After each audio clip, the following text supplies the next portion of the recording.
Macomb County Treasurer Ted Wabi, and welcome to another edition of Inside Macomb.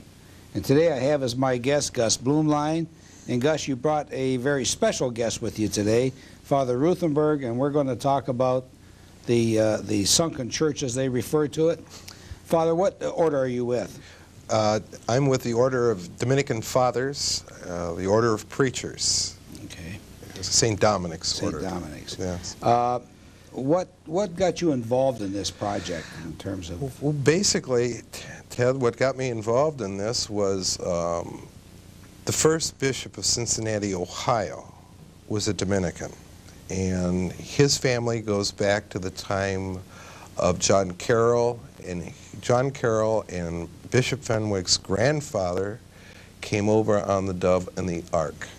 So they're old Maryland families that brought the Catholic faith kind of into the Midwest. And Bishop Fenwick was a Dominican, and he established our order in Ohio, and Perry County, Ohio. So that's kind of the county that we came from. And basically that's from there, the connection to St. Felicita, because that's the church's name. The first church of Macomb County, as I want to call it, or L'Anse Creuse. I think that's the best name to say at that time. Maybe to even show you a map of the area. This first church of L'Anse Creuse, the parish boundaries started from the mouth of the Milk River and went to the mouth of the Clinton River. So this whole area that's a in here was called L'Anse Creuse. So basically there was quite a large parish. There were many French people that settled in this area, particularly up in this area of what we now call Harrison Township, around Crocker. Okay. Crocker Boulevard. So beginning to look for the church, because in a footnote of Monsignor Perret, Father Perret's book, The History of the Catholic Church in Detroit, from 1701 to 1880, I found a footnote in his, and he said that there was a church located in this area that was dedicated to St. Felicita.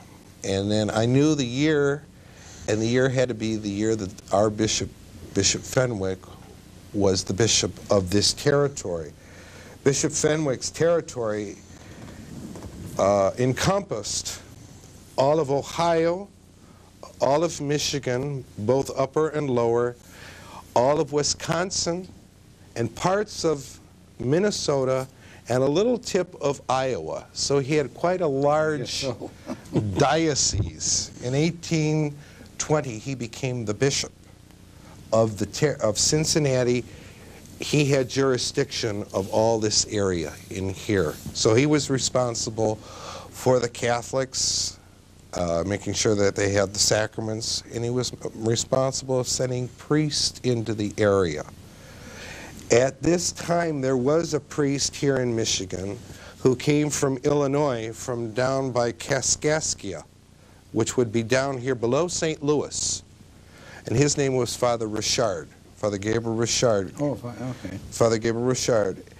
Now, Father Richard was the vicar to Bishop Fenwick. When Bishop Fenwick was given this territory as the bishop, Father Richard became his vicar general in this area. Father Richard was here by himself, practically. There were several priests over in Assumption, by Assumption Grotto, or not Assumption Grotto, but Assumption in Windsor. Yeah. But by the fact that this was American territory, the priests that were on the British side weren't too welcome, and vice versa. So Father Richard was pretty much by himself. And in 1824, Bishop Fenwick went to Europe and recruited a number of priests. He recruited two priests, Father Bellarmé and Father Pierre Dijon, as he was called. Father Bellarmé became the pastor at St. Mary's, what is now St. Mary's. It was called St. Anthony of Padua and Raisin River, or Old Frenchtown in Monroe. And Father Dijon became the first pastor of Macomb County. And he built our first church in he formed the parish in 1824. And from that, he began to pull the parish together. And by 1826, we know that there was a church under roof. He wrote to his friends back in France, where he had come from, saying that he had under roof already a church 40 feet by 30 feet that sat on the point of the bay in L'Anse Creuse. L'Anse Creuse. This is kind of a model of that. I made this is a very crude model, but it kind of gives you a description of probably what a building at that time could have looked like. Obviously, this church was probably made out of logs, most likely the virgin timbers that was up in that area in that time period, because between 1830s, the 40s, and the 50s, that area up around Harrison Township, Anchor Bay, New Baltimore, was all timbers that was used for the building of Detroit, the city of Detroit. So Bishop Fenwick assigned Father Pierre Dijon to Macomb County. In 1824, he establishes 3 parish communities: St. Felicitas, St. Francis de Sales, which sat on the Clinton River, and another St. Felicitas that sat where Marine City would sit presently today. So he was in charge of 3 parishes, and he traveled. He made the circuit of those parishes. We know that he was, he also traveled to Fort Gratiot. From his letters, we know he also was then, in 1826, he was assigned to Les Arbres de Croix, which is up near Traverse City. That's the best way of putting it. It was an Indian mission up there that Bishop Fenwick was very concerned about, and he set Father Dijon up there for several years. In the meantime, another pastor was appointed to our parish of St. Felicita. We had several pastors. Now, how did this, I suppose the big question is, how did this church get in the water? We know that in 1836 to 1835, the church went into the water. 1836 to 1837, the church went in the water. It went into the water in 1850, 53, and in 1855 it went in a third time. We seem to have had high water, a tremendous amount of rain in 1855, and the church never came out of the water again. Wasn't that, where did I read, or did I read that there was 6 feet of rain? Is that around that time? That's right. We can verify this 6 feet of rain from Silas Farmer's History of Detroit. He makes mention of it. It was a catastrophic event, much like we had, a few years ago, several years now, on the Mississippi River, where we had the great flood. We had a low pressure, and it just rained and rained and rained and rained. This was area-wise, state-wise. The levels of the lakes rose, and for some reason, we don't know what happened. The water didn't go back down like it had done in 1836 and in 1850. Somewhat like the cycle we've been used to, where it goes up and then goes down, up and down. After it's so many years, it goes back down. Was a cemetery there too, Father? Well, we don't know exactly where it was, but there was a cemetery connected to the church. In 1829, the parishioners formally deed over a piece of property to Bishop Fenwick, and he grants his permission for the people to erect a cemetery. I think what happened they put up a church, and when you put up a church, you naturally have to have some place to bury your beloved dead. So I imagine as the church was going up, a cemetery was also erected at the same time. And in 1829, what seems to have happened is the formal papers were signed and given to the bishop. And from that time on, there was a cemetery there. That wouldn't be what old Hank Mason was talking about to us, was it, Gus? Yes. But not knowing where it was located. He didn't. No, that was the old stories the old Frenchman used to say, and I'd be talking to him, and they'd say, you know, one of these days, the bodies are all going to come floating up. Well, Hank used to say that. Yeah, too. I thought they were nipping on a bottle a little bit. You know, I didn't know what they were talking about. They had some basis. In fact, they were talking about that cemetery out there. And then as a kid, when I was growing up, I'd hear these old Frenchmen talking about being out there fishing, and once in a while the water did get clear in those days, and they'd look down there and they'd see a tombstone. And I thought, again, they might have been hallucinating. Anyhow, there was some basis. Remember when we had Hank on the show a few years back, was it 2 or 3 years ago at that time? We started talking about St. Gertrude, and he brought all this stuff up, but he was a little off in his direction. Yes. But he brought up some of the stuff, yeah. Well, they had done that once before, and what was it, 78, they were diving, but they were in the wrong spot. Mm-hmm. And then Father Mike comes along here, and he did his homework a little better, and he got to the right spot, and I'm sure he'll get into that in a moment here. So anyhow, there was, as you believe, a cemetery attached to the church. Yes, the bishop gave permission for a cemetery. And once that happens, it's, you know, the bishops didn't give that permission out too easily. Most of your old churches in Detroit did have cemeteries. St. Anne had one, Assumption Grotto had one, St. Paul's has got one. It's about the same era as ours on Morus Road.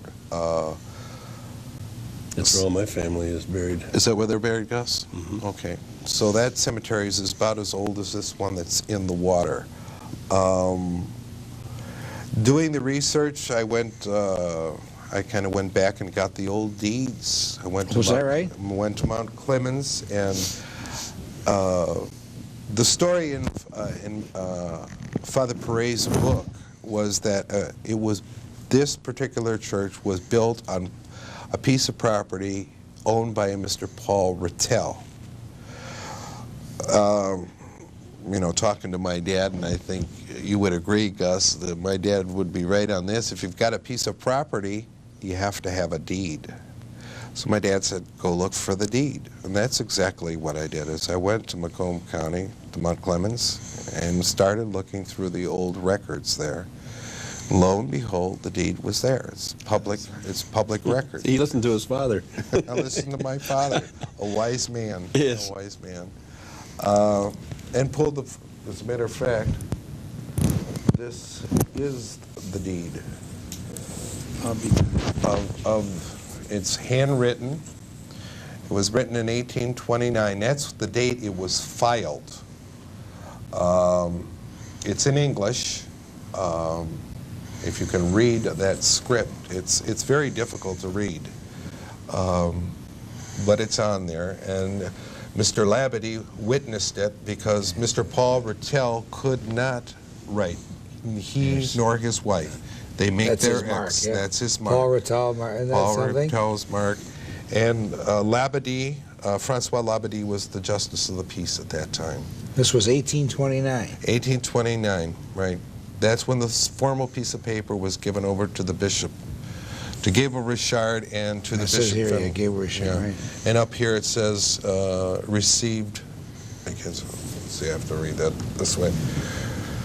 Know all men that these patents that whereas Edward Dominic Fenwick, Bishop of Cincinnati and Administrator of the Territory and future Diocese of the Territory of Michigan, have given to the inhabitants of L'Anse Creuse in the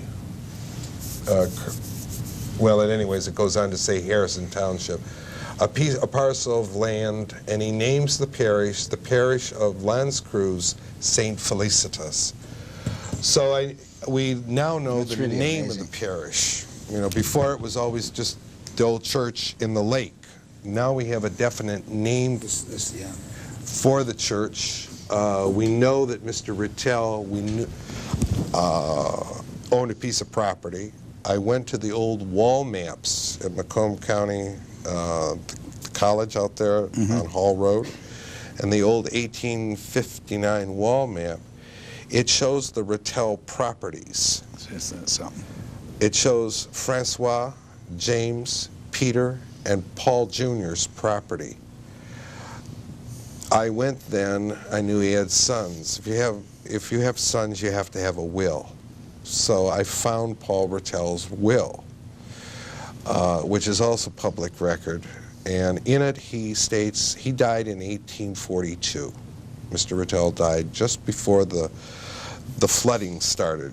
After, there was one flood, then he died, and we had 2 other floods. So Mr. Rittell, in his will, specifically asks to be buried not in the cemetery, but in the church of St. Felicita. You take his words literally. In other words, Mr. Rittell was the donor of this piece of property. It was an old custom. It's an old European custom. That's right. Yes, I know about that that. a donor is buried before the high altar, outside the communion rail, but before the high altar. So most likely, Mr. Rittell is buried inside the church. That will give us, if we find the church, any kind of remnants of the church, and if we find a tombstone in that specific area, we'll know we have found the location of the church itself. Most likely the cemetery is around the sides of the church. I got the piece of property. I went and started drawing old maps and looking at the old atlases, the old atlas of 1875, the old atlas of 1895, and started comparing. This property always stayed in the family. But there was one little piece of property that had a little dotted line around it, indicating, according to the atlas, that there was something unusual there. There was a fence there, and there was a building there. It didn't have a cross on it. Now, on the 1875 map, St. Gertrude's is where it's supposed to be, on where we are located now. But there wasn't any cross, but there's this dotted line indicating some kind of a fence on this particular piece of property. So after looking at it and studying it again, and something was wrong. I was looking for the piece of property closer to what I thought was Jefferson, the public road, which is mentioned in here. The piece of property was 1 arpent long by 2 arpents long, 1 arpent wide by 2 arpents long. An additional 2 arpents were given also when Bishop Fenwick granted permission for the cemetery. So that makes it now 4 arpents long by 1 arpent wide. Where is this piece of property? I kept looking for it closer to Jefferson. It's not there. It's not there. Then, just by chance, taking a ruler and drawing a lot line, which I thought was a lot line, off of his piece of property, it came out where I thought maybe something might be there. I went out in a boat with our maintenance engineer at St. Gertrude's, and I said, put me out roughly 2,000 feet from shore. And we did. We anchored. We bobbed around for a while. It was a clear day in October of last year. It was middle of October. And the water was very clear. I was surprised how well the zebra mussels have You've cleaned it up very well. cleaned up our lake. Too good. Anyways, we were bobbing along, and lo and behold, I saw something, a white something, white stone, whatever. And I I yelled over to Chet, "I've seen something down there. It doesn't belong there." I jumped in the water, and In October you jumped? yeah, it was warm. It was one of the warmer days in October.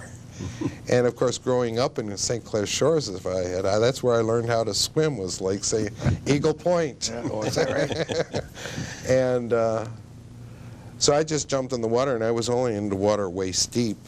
And I felt around, and lo and behold, there was a stone down there. Whether it was a white stone. It was a white stone on that sandy bottom. Now, we went looking for it again. The next day, we went back into shore, and I was kind of excited, figuring that I had found something about 800 feet from shore. And I knew what I was looking for. I called Father Stan Allman and talked to him. He was excited. He said, "Maybe you found what we were looking for." The next day, we went back out there, and we couldn't find the exact location, but we started running into other things. I had a pole. I was poking along the bottom, and you could hear the dinks, and we dragged the pole along this thing, and for a long period, you could hear like a rake going over concrete. That's the best way of putting it. I took my findings several days later to the Dawson's Great Lakes Museum, explaining what I think I found, and presented this material to the Dawson's Museum. They were interested in exploring this area. They said, "It makes a lot of sense, Father. You found something that doesn't belong there. We don't know what." So they were willing to do a dive on the location. So in November, it was the 8th or 9th of November, it was a Sunday, first Sunday of November. They took a dive on the site. We put them out on the same location, and they did dive on the spot. They did find a pile of rock, boulders, as they say, on the flat bottom, kind of in a pyramid style. Boulders weighing close to maybe 200 to 300 pounds apiece. They don't belong on the bottom of this lake that's just muck and sand. They were obviously put there, and they were close to 2,000 feet from the present shoreline today.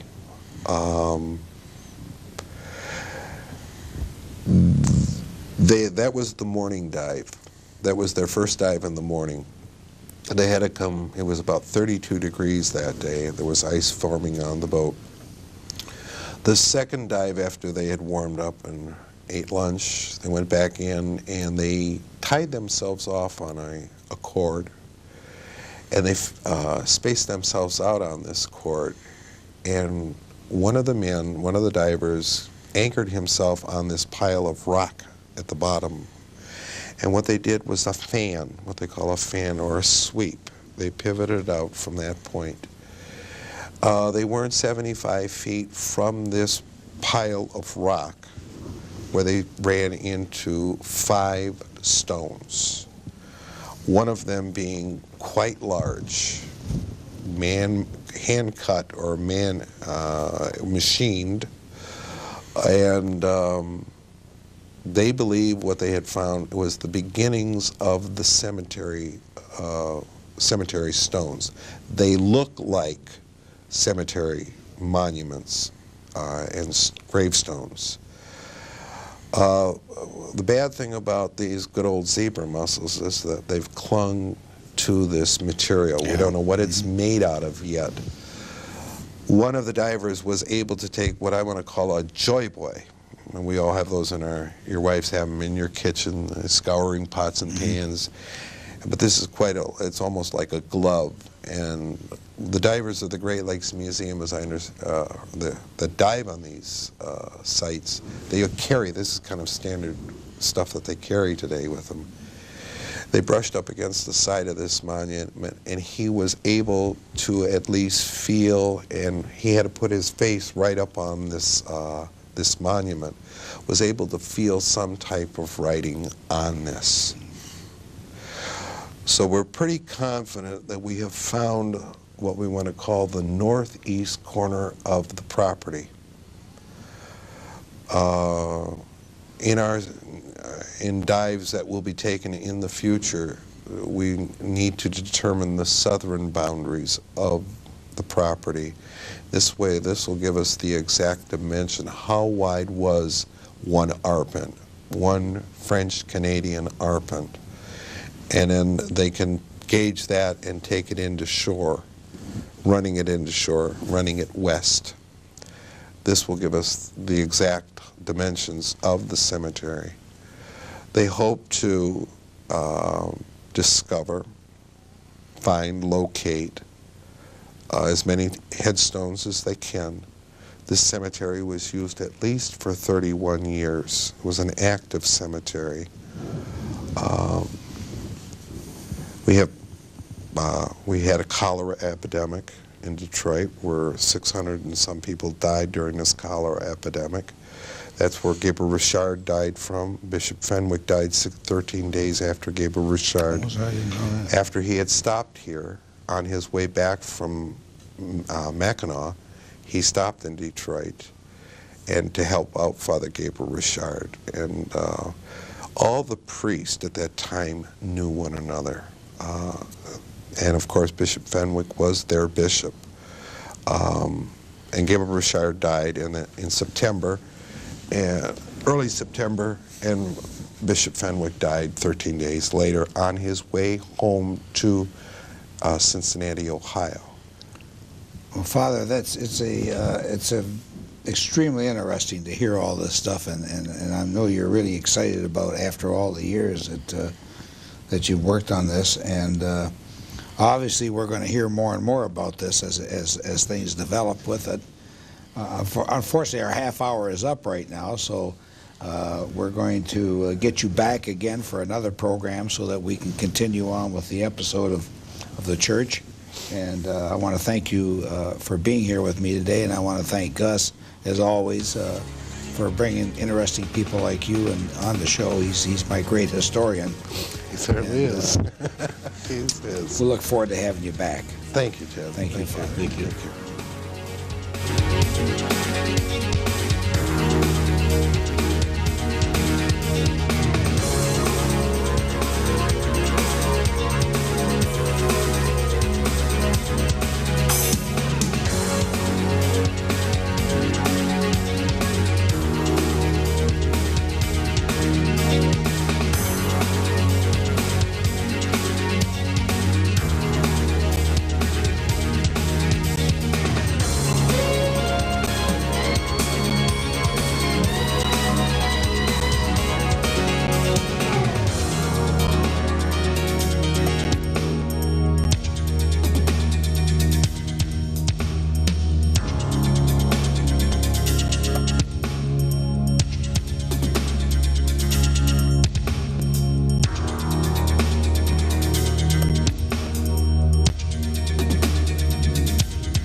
Every family should be prepared in the event of a fire in their house. This means making sure all the family members know how to exit the house and under different situations when the smoke alarm sounds. How to check a closed door for heat before opening it. Making sure everyone knows how to stay as low to the floor as possible when there's smoke in the house. If you have a two-story house, you should have an escape ladder and know how to use it. And remember, every good escape plan should include a meeting place a safe distance away from the house. Planning your escape in case of fire doesn't have to be a military drill. Hi, I'm Larry McCall with the Michigan State Firefighters Union, urging you and your family to develop and practice a fire escape plan. Be smart and safe. Don't get caught with no way out.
Hello, I'm Macomb County Treasurer Ted Wabi, and welcome to another edition of Inside Macomb.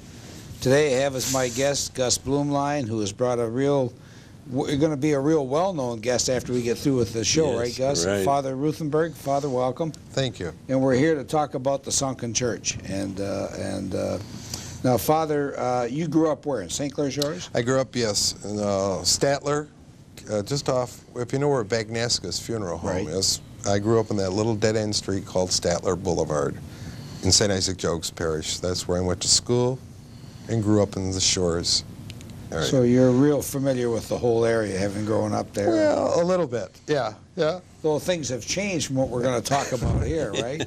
And, well, Father, the real mission you've been on for the last few years has been the church, and finding it, I guess, was the big key. I guess you knew that everybody knew something was there, but not where it was.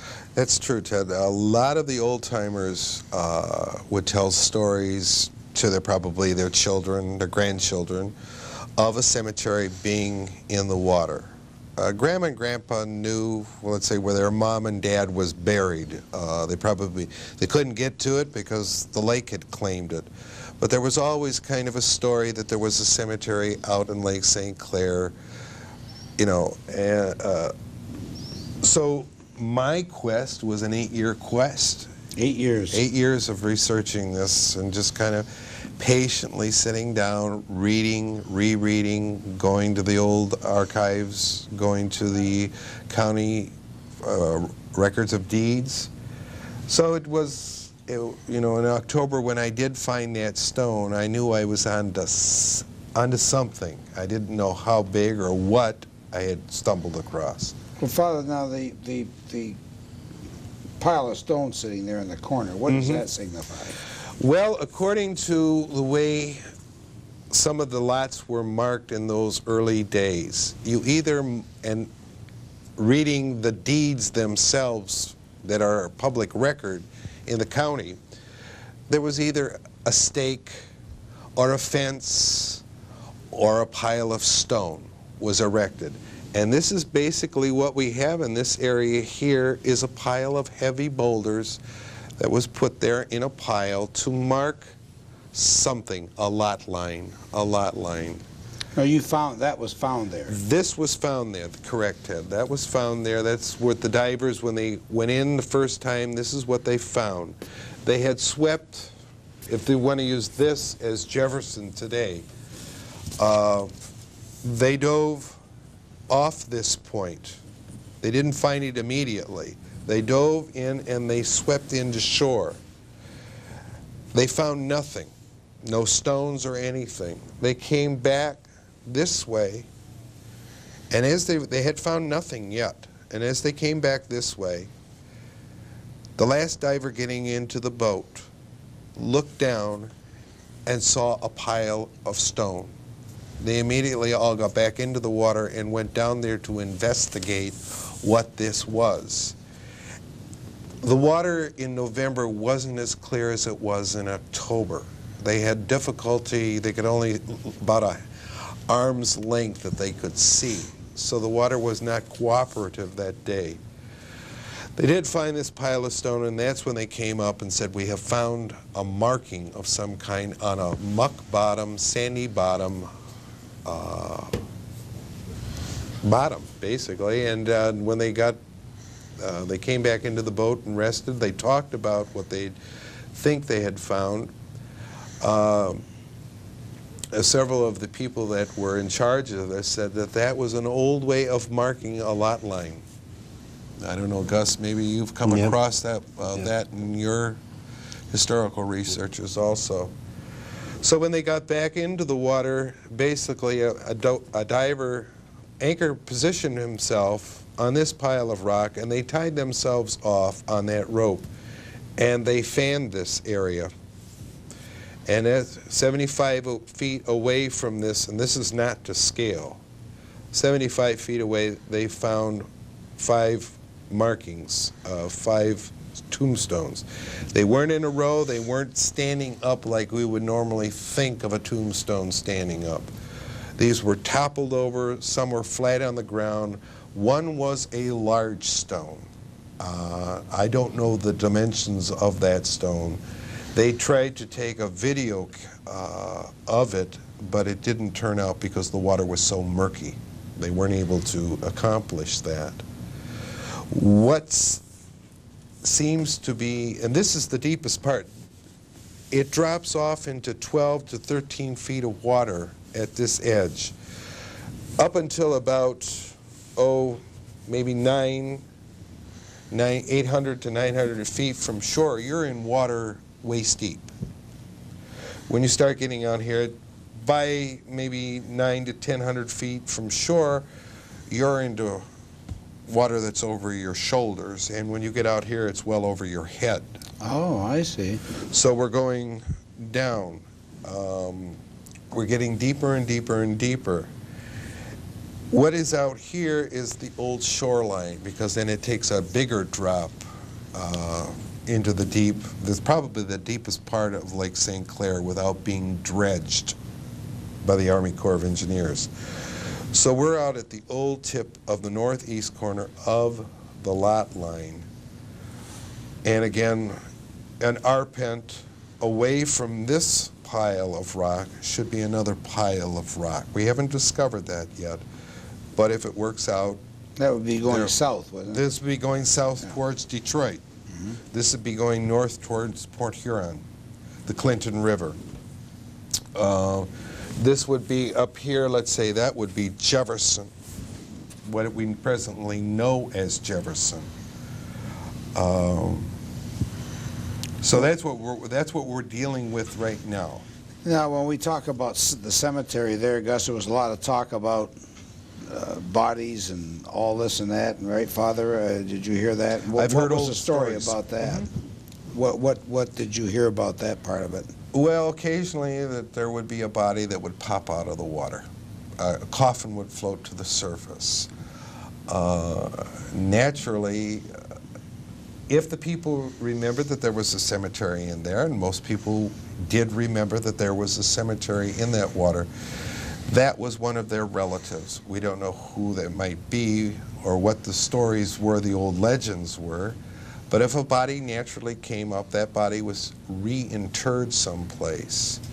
Most likely it was reinterred in present St. Gertrude's Cemetery. The present St. Gertrude's Cemetery was established in 1868. Our first stones begin to appear in 1869. Oh, I see. So there was a grace period, probably, it was a Champagne, by the way. Joe Champagne's farm, he donated 2 acres to the church, and he deeded that over to the church. That's the one on 12 Mile. Yeah, That's that's correct. Hank's Hank's wife's side of the family, the Champagnes. Yeah. The other ones were the Masons, and they were the ones that had the property where the present church, church is. that's So correct. Both families were involved in that church and cemetery. In fact, Hank came over to the house one day with a map and said my house was built right in the middle of his farm. I remember that. So basically what we have there is if a body would come up naturally because of gas being trapped down there, wood wants to rise, air wants to rise, so that would come up and they would just take it over and reinter it. Last year actually after I had found this, rediscovered, I don't want to say I found it, I rediscovered it. Yeah. Because there are many people that knew that it was out there. It just happened that I was at the right place at the right time. And you did your homework. And I did my homework a little bit. That's correct. Thanks, Gus. So if a body did reappear, it was reburied because that was their relatives. You know, we have many of the descendants of these early French settlers that are still in St. Gertrude's Parish, that are in St. Louis, the King's Parish, up on Crocker. Probably many of them at St. Peter's and Mount Clemens. So anyways, if that body was reinterred in the cemetery, that was the natural place to put it. Go put it back at St. Gertrude's. That's our parish cemetery. Now, a year ago, just a little under a year ago, one of the former maintenance men who worked at St. Gertrude's, who had care of the cemetery, came up to me and said, "Father, there is a stone in that cemetery that doesn't belong there.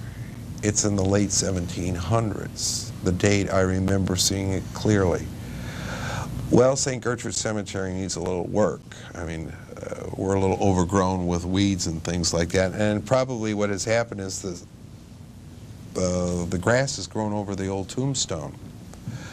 He knows the exact location, so this spring we're going to go and probe for it. If that's the case, that stone doesn't belong there, but it reaffirms the belief that when the bodies came up, they brought them back to St. Gertrude's. At low water, there's the stories, and I know Gus have heard stories about people, the parishioners, the old-timers fishing amongst and swimming amongst the old tombstones.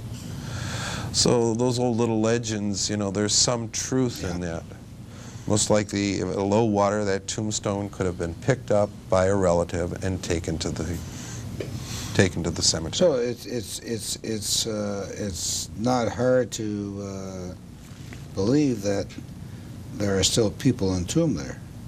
Under the water, cemetery, yes. yeah. Mhm. So Most likely there are. 31 years. Now, I believe, and I think it's true, that only the people that had money could afford a big tombstone. You had to have that stone had to come from somewhere. It wasn't most likely quarried here. No. It was probably quarried downtown in Detroit, or I think Toledo or something, brought up by a ship or a bateau, a boat, a flat-bottomed boat that they could get into the low areas. And we know that there was a pier of some kind along the old church that extended into the water. That stone being brought up and sledded, or however the old-timers got those things up there. They didn't have a lot of wheels, I suppose. And horses, though. horses, yeah. Well, you remember Hank always told a story about Cap Pelkey. His name was Peltier, but the mispronunciation, they called him Pelkey. He was a Great Lakes captain, a boat captain, and he hauled up all these stones for the church that was raised in '68, St. Gertrude's Church. Okay. He hauled them up from Toledo. It's Lake Erie limestone.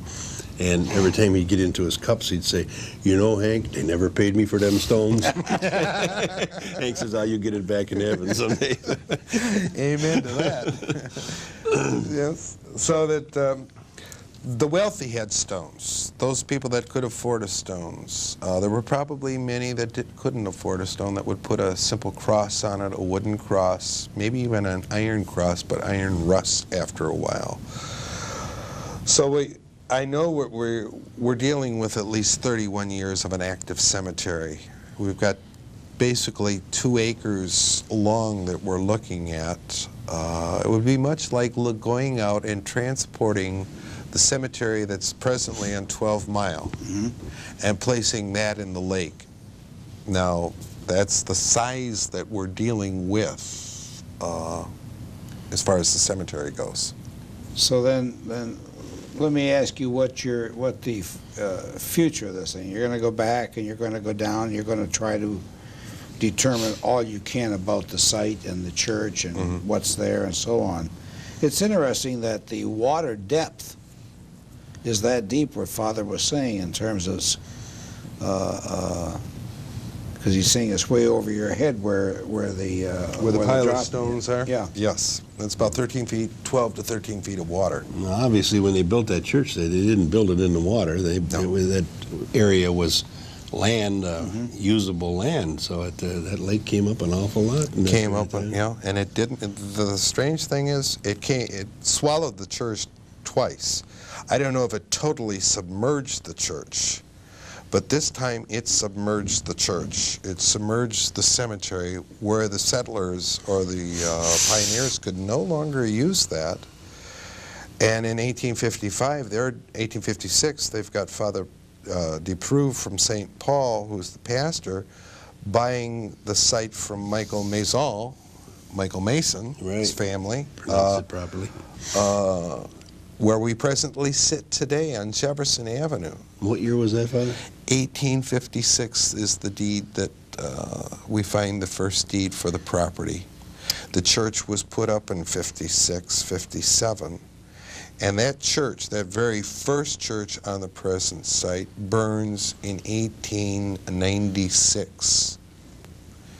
97 is the church we all remember, the white church. Right, the one they tore down to build this one. That's correct. That And cornerstone sits in your church right now. that's right. Thanks to Hank here, we've got that cornerstone, and it's great. I'm glad to at least that Yeah, one. if you're good to me, I'll give you one of the windows, too. Did Hank have the cornerstone? No, it was between Hank and I. What happened with the cornerstone, when they tore the church down, nobody seemed to be interested in anything. That was in 68. I remember they, yeah, I remember It was they in tore it down. 68. Well, Hank happened to be there with his little 8mm camera, and I remembered that. And later on, I recall, I got a hold of Hank. I said, dig that film out, and he got it in with his duck decoys and stuff, and he dragged that film out. We got it on tape. Now it's preserved. It's over in the library of the bulldozer pulling that church apart. Well, Jeff Ensroff was a city painter, and for no other reason, he's a member of the parish, for no other reason, nobody else wanted it, so he took it home. It was quite a heavy thing. And he lived over on Mountain Road, so he had it in his garden, and it was there for quite a few years. Well, he died, and his wife called me one day and said, she knew I was on the historical commission. She says, I got this stone, and she said, and if I die, nobody's going to know where it's at. And nobody was, we couldn't get anybody interested in the church that wanted it, so I said, well, I'll take it. I brought it over to the police department, and I put it over there in a side yard. And then one day some guys from the DPW come and said, Gus, I heard some guys talking, they're going to take that stone up north. And I said, oh, God. I said, I knew I had to preserve it, but I didn't know what to do, so got a hold of Hank again. He came over with a loader from the city garage, loaded it on my truck. I took it home, put it in front of my garage. And so then I told everybody I knew in the city and everybody on the historical commission that I've got the stone. Well, then, was that Father Ullman that... Father Stan Ullman? He was one that came along, and he just started asking people, and sooner or later he tracked it down to Gus Blumlein. You're the guy that's got the stone. Come on over and get it. So that's where it went, back to the church with the window of St. Gertrude. St. Gertrude, yes. And that's another story that's fascinating, too, that you cleared up. We thought, and we being Hank and I, thought that St. Gertrude was a German saint because of Father Bohm, but then you want to tell them what you found out about Father Bohm not being German, he was Belgian? He was Belgian. Most of the priests that were our pastors, after the first wave being the French, so we had two French pastors, Father Dejean and Father Vincent Baden. Then after that, we have the great influx of the Belgians coming from the Netherlands and Flanders. Now, Father Depreux, Francis, I think his middle name was Francis Xavier Depreux, or Francis Joseph, whatever.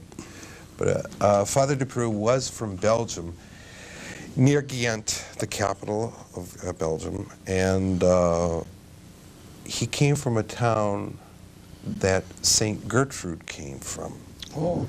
Now, St. Gertrude is the one that Hank is referring to as St. Gertrude the Great of Germany. She was a Rhineland mystic, and she lived in the 1200s, the 13th century, the 1200s. St. Gertrude of Nivelles lived in 633. It's an interesting, the Irish are going to like this, because it is from St. Gertrude's, the day that she died was March the 17th. St. Patty's Day. St. Patrick's Day, and it's in her writings that we get the date, the feast day for St. Patrick. Prior to that, nobody knew when St. Patrick died. It was in 633 when St. Gertrude died that a monk recorded that it was the feast of Patrick, the Apostle of Ireland. Oh, I see. So it's from her date of death that the Irish are able to establish that it's March the 17th. Get a good Irishman in here, they're going to be mad at me. Because it's the Flemish that give us St. Patrick. My wife is Irish. But St. Gertrude, her symbols are a staff, like a bishop's staff, because she was an abbess. And at her foot is always a rat. At that time, the time that Gertrude lived, Belgium, or Ghent, the city of Ghent, was infestated with rats, and they would pray to St. Gertrude's. There's a little rhyme that goes in Flemish, which I can't repeat yet. I don't know any Flemish, but it goes, St. Gertrude, Gertrude, get rid of the rodents, get rid of the rats. So her symbol is always a rat at her foot or on her staff. You remember the old statue that was in St. Gertrude's in the high school? Well, what did it have at her foot? It had a rat. They had a rat, yeah. The Cub Scouts did a little number on the front end of the rat, and we're having that statue restored, by the way. It will be back at St. Gertrude's sometime the 1st of April. But that's where our name originates from, and it was Father Duperoux who gave the parish's name. So it was changed from St. Felicity. When it went into the water and no longer came out, the parish reestablished itself further down from where it had first been located, about 4.5 miles from the present site of St. Gertrude's. And the name was changed to St. Gertrude. And everybody called it St. Gertrude. All the Flemish knew who St. Gertrude was. But it's us as we've forgotten, or we've forgotten Maybe on purpose. Could be. Didn't Father Gabriel Richard, didn't he have St. Anne's Church downtown? He did have St. Anne's. He was the pastor I remember at St. seeing that historical marker down there, and I used to go to St. Anne's when I was downtown. I used to go there all the time to church. When Father Richard came in 1796, when he came from Kaskaskia to Michigan, he was practically the only priest in Michigan. So he had charge of just about everything. He would be up at Mackinac, he'd be in Detroit, he'd be in Niles, because Niles, Michigan, there was an Indian reservation there that had to be looked after. He was in Monroe. He was all over the place, and of course he was also a state representative, one of the first Catholic priest, state representative for Michigan. Was that right? Yes. Yeah, he went to Congress. He went to Congress and only had one term, and was not voted back, and he lost the election. So he was very active. He probably was too truthful for him. Maybe that's when he started a separation of church and state.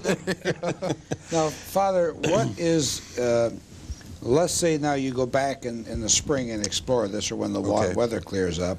What is your full intent on this? What do you hope to achieve with? Just basically what we hope to do, the Dawson's Great Lakes Museum is going to dive again. They're going to take what they call a side solar scan. In other words, they'll come in from the deep and they'll be able to tell what's sticking out of the mud. Let's say like your coffee cup there on the desk is a tombstone. That will be able to read how high that stands off the bottom. A side solar scan also, as I understand, can read into the muck or the mud 3 feet. Oh, so let's say we've got it could be that some of these stones, we're only seeing the tip of the stone, that there's 123 years of sediment that has built up from the original ground level. So we don't know what's in there. So they hope to catalog with the side solar scan what's actually on the bottom and how deep does it go. Hopefully they'll be able to establish the location of the church. Even if the logs aren't there, there should be some kind of foundation there that these logs were placed on. Again, Mr. Paul Rattel's grave being in the church itself, yeah, that'll give us another indication. What we hope to do is just catalog. Okay, we've lost it over the century, or over a century, we have lost it. People knew where it was. Now we know where this location is. It is a historical site. I was going to say, now, will that be marked off somehow, and will they do something with it? I would imagine that they will do something. The DNR will probably do something with that. It has to be reported to the diocese, and it has to be reported to the state historical societies, which we're doing. We're working kind of, we're all in this together, all the historical societies of Harrison Township, Marie McDougall, Gus, Art Woodford at the library, the Dawson's Great Lakes Museum, the Detroit Historical Society is also involved. So there's a lot of people that are, you know, the thing about it is a cemetery. It's holy ground. It's people, our ancestors are buried out there. Exactly, yeah. And of course, that's how we wanted it to be treated, like the Edmund Fitzgerald, that you're not going to go playing around. That's right. Putting a hot dog stand up there or something. It's going to be. So And sacred ground. you know, this Protect is the integrity sacred. of it. Yeah. Yes. That's exactly right. Well, I think that, well, it sounds like that the interesting stories are still to come. I mean, I think you've come a long way, but it's going to be interesting. It's kind of like when they opened up the tomb of Tutankhamun in Egypt back in 28. You know, you're going into something that's been gone for a long time and coming back. I just personally, and from St. Clair Shores Historical Commission, I want to commend you, Father, for the tremendous job you did. Well, I think it's great. I think it's a wonderful super. thing. Yes. Thank you. And I think that what we need to do is after they do some more exploring here and get some more facts, we hope to have Father come back on and Be a pleasure. continue the until we finally get it to its finale. Great. But I think it makes it's really interesting, and it takes a lot of effort. It takes a lot of effort and a lot of perseverance because you got to stay with it. Yeah, right. You got to follow every lead and. As we tell the parishioners now, St. Gertrude's can offer full services. We can bury you at land, or we can bury you at sea. Well, that's great, Father. And it's really been a pleasure having you on to explain this thing. And I know you're getting a lot of. I know you were down at our Kiwanis Club. Yes. I had to miss that meeting. Even the Presbyterians and the Episcopalians were all cheering for him. So he did pretty well. And I know, age, Gus. I know you're going to meet with the historical group out of Harrison and talk. So there's a great deal of interest on this. And I want to thank you very much for being on the show and bringing this to the people. And Gus, thank you for arranging it. And My pleasure. We got to get Father back so that Yes. we can finish the story. And Sure with that, I'd will. like to thank Comcast and everybody here for putting on the show.